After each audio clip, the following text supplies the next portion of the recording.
1942, une équipe de footballeurs ukrainiens défie des soldats d'élite nazis dans un affrontement devenu légendaire. Ce match sera surnommé le match de la mort.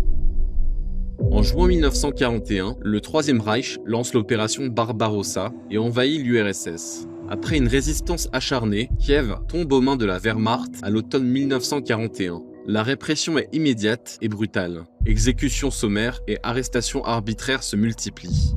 À Babi Yar, un ravin en périphérie de la ville, plus de 33 000 juifs sont massacrés en 2 jours. Sous l'occupation, les autorités nazies imposent un régime impitoyable, couvre-feu, travail forcé et interdictions sévères. Parmi les survivants se trouvent des figures oubliées, d'anciens joueurs du Dynamo Kiev et du Lokomotiv, jadis héros des stades de la capitale. Parmi eux, le gardien légendaire Nikolai Trousevitch, le défenseur fougueux Alexei Klimenko et le milieu infatigable Mykola Korotkik.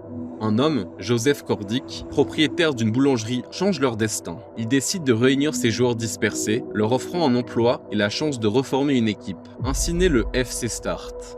À l'été 1942, dans une Kiev occupée, les autorités allemandes organisent des tournois de football pour prouver la supériorité de l'ordre nazi. Le FC Start entre en lice avec une rage tranquille. Très vite, ils enchaînent les victoires éclatantes, écrasant des équipes composées de soldats hongrois, roumains et allemands.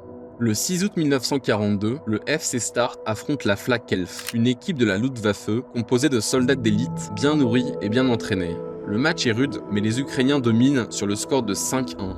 Humiliés, les Allemands imposent un match revanche pour laver l'affront devant leurs troupes.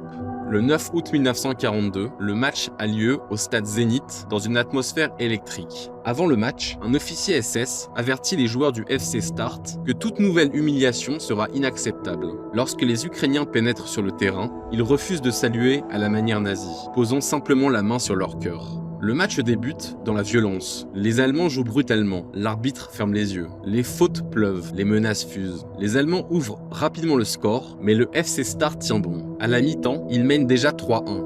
Les consignes dans les vestiaires sont claires, se battre jusqu'au bout, quitte à en payer le prix. La deuxième mi-temps est encore plus féroce, mais les joueurs ukrainiens, portés par une rage muette, trouvent l'énergie d'aller plus loin. Ils l'emportent au final 5-3. La vengeance ne se fait pas attendre. Dans les jours qui suivent, plusieurs joueurs du FC Start sont arrêtés par la Gestapo. Ils sont envoyés au camp de Sierets, non loin de Kiev.